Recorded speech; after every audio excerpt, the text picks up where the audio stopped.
Good morning. Morning. Crush evil. Crush evil. Do you give the devil too much attention or not enough? Are you aware of the spiritual battle going on around you, even right now? 1 John 4 verse 4 says, greater is the one living in you. Greater is the one living in you Than the enemy living in the world. than the enemy living in the world. Greater is the one living in you. Greater is the one living in you than the enemy living in the world. Than the enemy living in the world.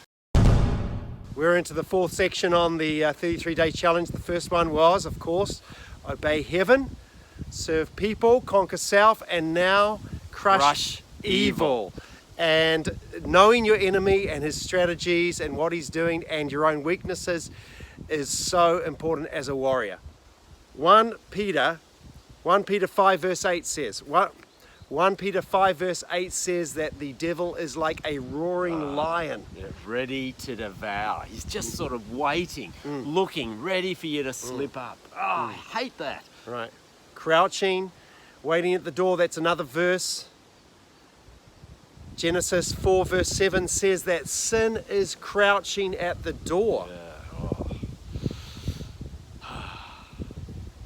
One thought, I heard an interpretation of this. Treat sin like a spirit, like an evil spirit that is constantly trying to get a foothold in your life. It's in Genesis 4 verse 7 where it says that sin is crouching at the door. And one thing that's been helpful for me is thinking of sin itself as an evil spirit, trying to find a foothold, trying to find an entry point into our hearts. That's why I just find the shield so helpful. It's like every day the fiery darts are trying to get at you. But if you can put the shield of faith out there, and sometimes I'm going around like this, stop, because the darts are coming at me. Evil is trying to take over me. It's crouching at the door all the time. Right. So we've got to fight, Jeff. That's Right. our job. Ephesians 6 verse 10 says, our battle is not against the flesh.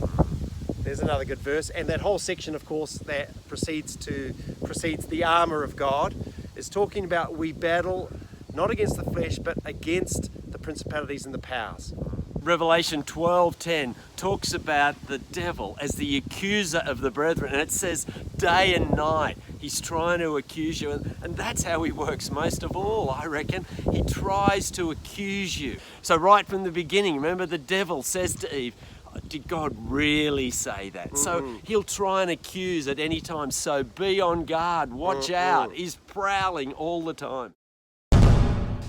At the same time, let's not become over-focused on Satan. We're not supposed to focus on him. We're supposed to recognize him, but keep our eyes fully fixed on Jesus. So today's response challenge is, again, to look at these words. Remember that the power of Christ, the Holy Spirit in us, is greater than the power in the world of Satan. But at the same time, recognize who he is, recognize what he's doing, and ask God for revelation. Is there any areas, are there any doors cracked open that we need to shut? And just write down a few thoughts and share those thoughts with your warrior brother. I remember a song, it says, shut the door, keep out the devil, shut the door, keep the devil in the night. And I just think, Jeff's right, you've got to shut that door and not let sin in at all. And today's physical challenge is silence. This is an interesting one. This is actually a spiritual weapon.